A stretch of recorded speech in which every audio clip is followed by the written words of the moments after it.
Hello everyone, Maggie here, and today I'm going to do a throughout review of the Halloween Tarot.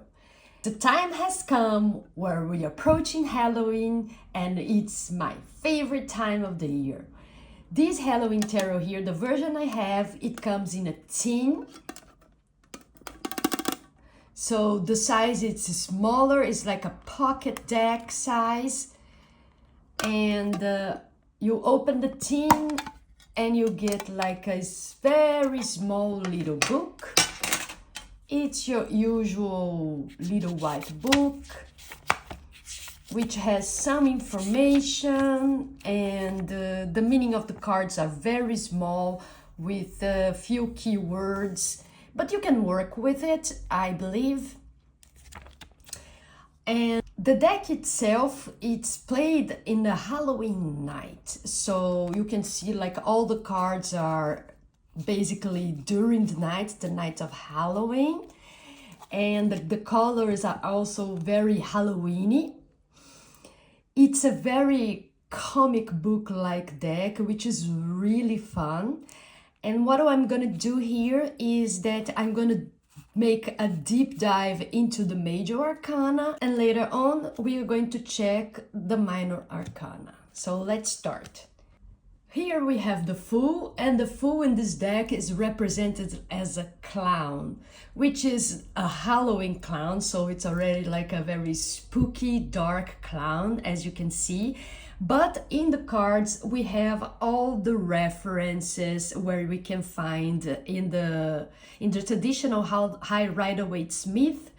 Here we can see the clown, the fool, in a very playful and careless walk, playing with juggling his balls. We have here the bag, showing that he's bringing something with him from the past. There are the mountains behind him, showing that the fool has a broad view of the world and it's far away from any difficulty. Instead of the dog here, we have the cat to bring this Halloween feel to this card, and of course the cliff, the abyss here, showing that the duality of like jumping into the unknown, but also to be careful with to not be so naive and watch out what you're doing in life. Very interesting card. You can really use this representation in a normal tarot reading because you have all the elements here. The magician here is really a magician. So here we have the magician with the classical pulling the rabbit out of a hat, and that brings us the idea that the magician is manifesting what he wants, bringing creating something out of his idea, his willpower, and manifesting it in the real world. Together here we also can see the suits, but in this deck they are going to use ghosts for the cups, bats for swords, imps or these little devils here for the wands, and the pumpkins as a pentacle. So we also have in this card here the representation of all the elements, and also the eternal, the Lemniscata symbol here, symbolizing the unlimited knowledge of the magician.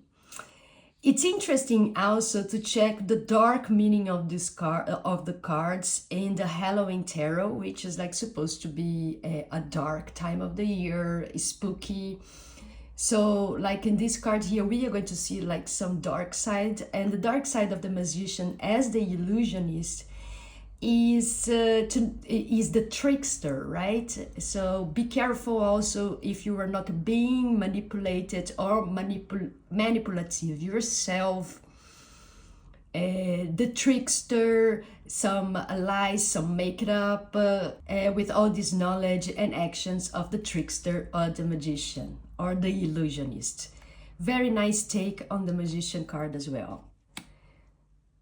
Now, the High Priestess here. The High Priestess here is depicted as a vampire, which is very interesting because the vampire, they hide from the sun, right? And the High Priestess is also this quiet and hidden feminine archetype, which often keeps very quiet and to herself.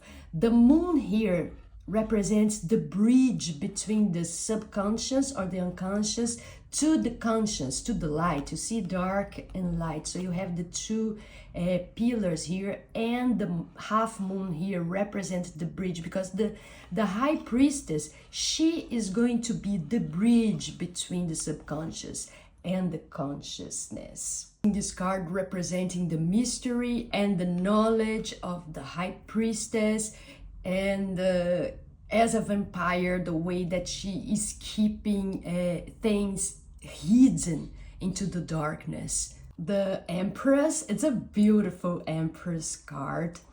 This is the Frankenstein bride, and it shows the Empress here inside of her garden. You can see the gates of the garden, so she's very protected in her kingdom. And then you have here all the amenities that make us very luxurious, comfortable, and she has here the cat on her lap, showing her nurturing nature, taking care of the cat, taking care of her domain. And we have here some fruit showing abundance, the motherhood, and all the expression of beauty, of comfortable, of being comfortable with herself, all this creative energy of the Empress. For the Emperor card here, we have Frankenstein, which is really nice because they make a pair. It's very nice when the tarot decks shows like the Empress and the Emperor as a pair.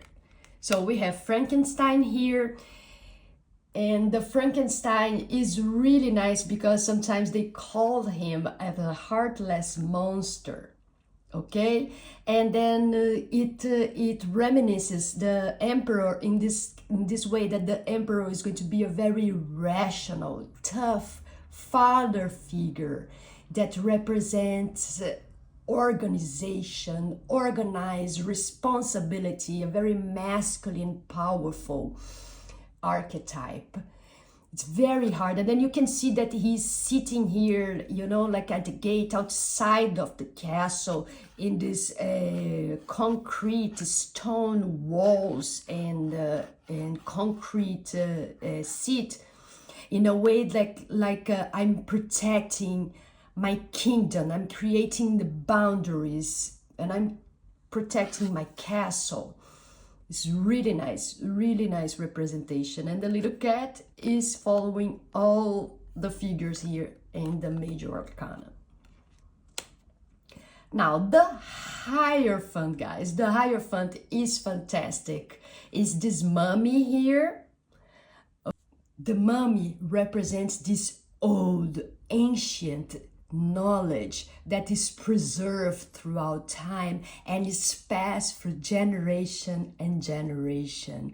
The costumes, the culture, the taboos, and all the community knowledge and the society that we have, that this old ancient is bringing through generation on generation. It brings like a very old knowledge, conserving this knowledge. Really interesting take on the Hierophant, and on the other way, very funny and comic book like representation. Now here we have the Lovers. The Lovers here is a very funny card because the vampire is just jumping through the window and you don't know what he's gonna do, if he's going to attack this lady here or if he's going to have a romantic visit with her. What is gonna be his choice, you know? And she has also some letters here, some love letters. I don't know if it's him here or another guy. And what is going to be the choice? Either one, you know, like the vampire is going to succumb to his instincts and attack and kill her, or is he going to fall in love with her and choose love instead of his instincts? And also the other way around, like what is she going to choose? Is she going to choose the vampire or maybe this other boyfriend here? So the element of choice is really represented in these lover cards in a very funny way. The Chariot. So the Chariot, we have here the pumpkin, and the pumpkin is driving this hearse towards the cemetery. So you can see here a path that pumpkin has already driven, all this path in here.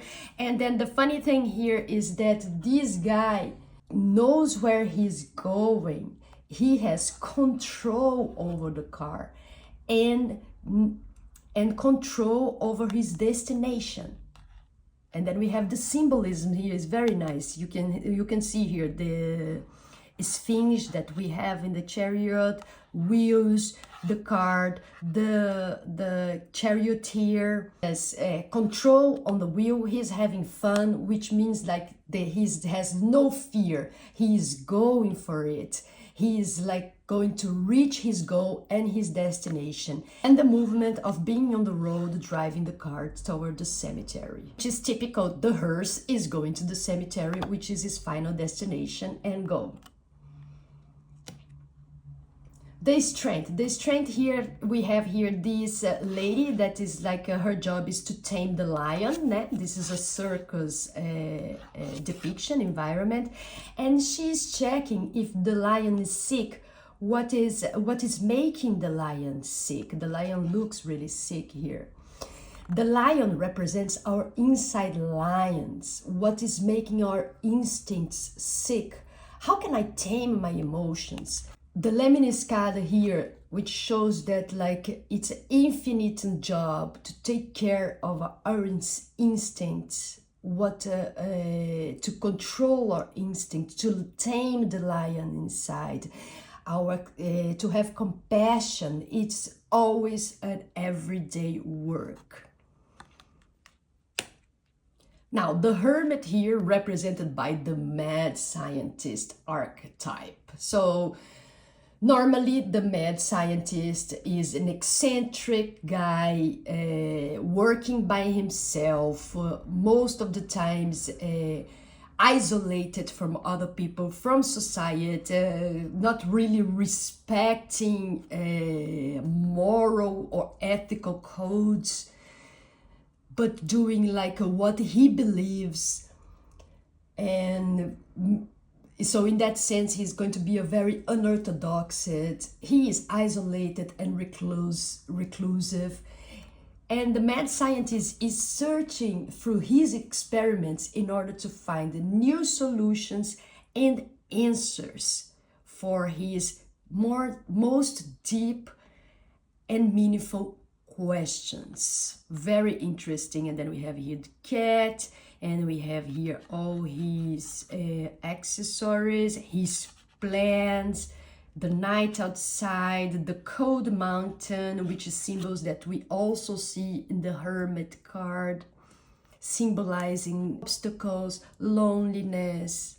The mixture here in the formula, what we see is the new discovery, the wisdom that the mad scientist will have doing his experiments by himself. The Wheel of Fortune. So we have here fortune spinning wheel, like a game. And then here we show like a lot of movement, many things happening here with zodiac symbols. And then we see this guy here, and then knives that's being throwing at him. And every time he spins, he has like a new chance of something that he doesn't know what's going to happen, but then he survived so far. He hasn't been hit so far. So you can see here an element of luck. Many things happening at the same time, and cycles, just like we see in the Wheel of Fortune. He is still lucky because he hasn't been hit yet. So this Wheel of Fortune here give me a lucky feeling. Justice is a very traditional one with jack-o'-lantern weighting things on a scale. We have the owl and the crow symbolizing wisdom, control, rationality, balance, truth. This is a very typical and traditional justice card, with, of course, the hint of Halloween, making it more fun. The Hanged Man, we have a scarecrow upside down. The scarecrow is a very scary but inanimate object, as the Hanged Man is a sort of inanimate because he is suspended and he cannot do much when he's suspended like that. So you can see here in the background there is a fire going on, that's some kind of mess. You have crows, and then like he is in situation where he cannot do anything in the position that is here, suspended, hanging, which can be very scary because the situation that we find sometimes in life where we are hanging and we are not able to do anything sometimes in such circumstances, because we want to take agency, action, but we're just hanging in there. It's a very uncomfortable position, and this depiction is amazing as well. Now here we have the Death card, a skeleton, which is like the traditional symbol of fear from the Death card. The fear of endings, of course, but interestingly, the Death card here is watering all these plants, and you see like the plants here are already very big, giant. So I have an idea here that we must let some things go so others can grow in our life.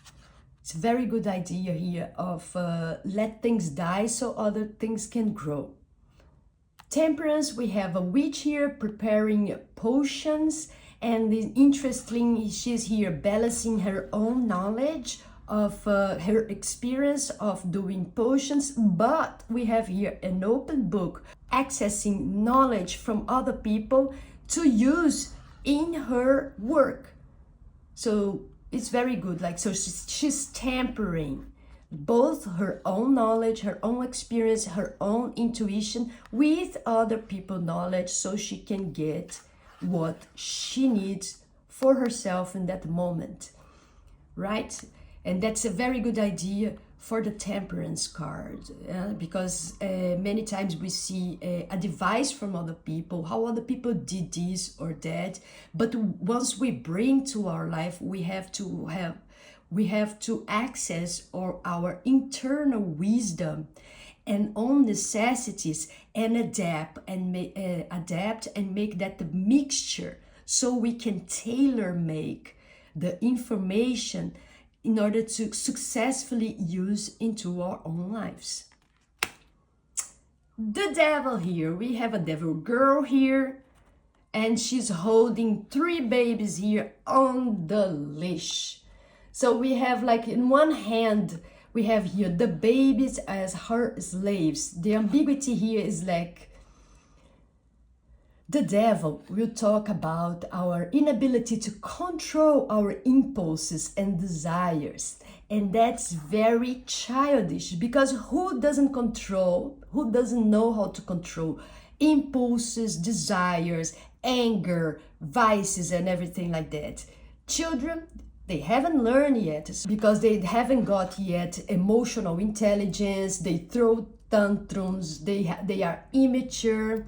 On the other hand, the devil as the babysitter shows that she is the boss. Therefore, those desires represented by the babies here, they trap us. We are not free. So it shows this idea that we are slaves from our vices, impulses, and addictions. So you can see it in this Halloween tarot deck that even though it looks funny, it looks like a comic book story, has a lot of strong symbolism that you can use for having powerful readings. Really in love with this deck. The tower, fantastic tower, showing a big house, a mansion, a haunted mansion. Yeah, you can see like all the ghosts here. Interesting enough, the ghosts are represented by the cup suit in this deck. And the house normally is a symbol of one's identity.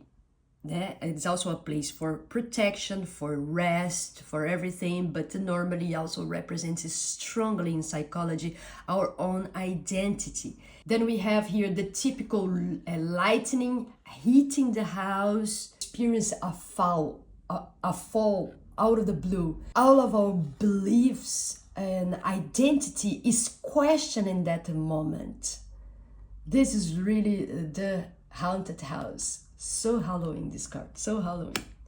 The star here, we have a gargoyle, and the gargoyle usually drip water. A statue that is represents protection. Our dreams will protect us, and we are protected by our dreams. It shows some renewal, inspirational poetry, and emotional flow. It's a very beautiful star card. I love the moon. I love when werewolves are represented in the moon card, which shows like this dark nature, this beast nature inside of us, especially in the moon card, which is like a confusion card, a survival card, the beast inside of us, the hidden dangers.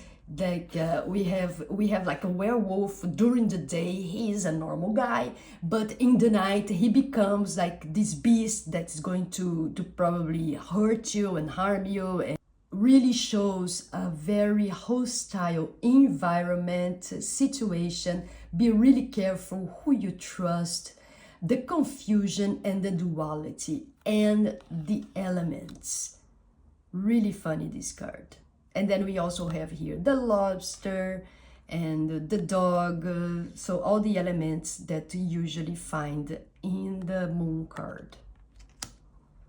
The sun. Now, I bought this deck because of this sun card, because this sun card is fantastic, guys. For all of those out there that don't like the sun card because of the little child, here, I'm here to tell you that this ogre here, this two-headed ogre here, is just finishing this bone here, and you can imagine that he is just finished having that child as a meal. Okay, jokes on the side, we can see like this two-headed here. The sun talks a lot about good relationships, people we can trust, intellect, the mind is doing good, achievement, success, you know, like, so like we see here in harmony, these two heads here sharing the same body in the harmony, representing the sun card. Very interesting sun card, I recommend. Judgment. Judgment, waking up, awakening for the new life, for renewing. And then we have here this vampire waking up people. They are waking up for a new life. So imagine that the vampire most likely transforming these people here in vampires as well. So they are going to start a total new life, because they are no longer going to be humans like they used to be. They are going to start being a new life as vampires. A call to a new life for the Judgment card. And here we have the World. And the funny thing, like inside of the wreath from the World, we have the little cat that was present in all the other major arcana cards, showing that he passed through the whole journey and then he got into the end of his journey. And so he is closing this journey, he's closing this chapter, he's completed, he concluded all this cycle, and then he's ready to start again. Very nice, very cute. Go through the minors faster. The minors are very much alike the Rider-Waite Smith, not big difference. I like these two of wands here. Imps are wands, so these two of imps here shows like a little bit of conflict. The 3, the 4, the 5, the typical conflict and competition. The 6 indicating victory. The 7 here, they're going on a mission to this castle here. The 8 of imps. The 9. The 10. Page. Ace of ghosts. The 2 of ghosts. The party. The like no. It's also interesting here because the ghosts, they are not inanimate objects like the cups. So you can have like more insights with one here offering the cup, and then he's like bored or like whatever, with apathy. The other one is like trying to hug or tickle him. The other one's like eating cookies, and then he's like just, aloof to all the situation that's going on. The 5 of ghosts, so like instead of just being alone by himself, he has all the ghosts here like, oh my god, what happened, etc. So you can have more insights about the situations. However, with the same idea, the same core idea of the Rider-Waite Smith. Bats will be the swords. Here we have an angel for the 2 of bats, for the 2 of swords. The resting card, the deceit card, the moving on card, the typical Rider-Waite Smith, the anxiety card, the ruin, page. The court cards are really similar to the Rider-Waite Smith. This Ace of Pumpkins or the Ace of Pentacles, really nice. Juggling, working. The 4 of Pumpkins, saving, creating material security, material loss. Then here we have giving and receiving. Waiting to see if you're going to sow, to get what you sow. 8 of Pumpkins, working. 9 of Pumpkins, success. The 10 of Pumpkins, the happy family card, the inheritance card. Page, Knight, the King, and the King. That was the review of the Halloween Tarot. I hope you like it and have fun this October month, and happy Halloween. Bye!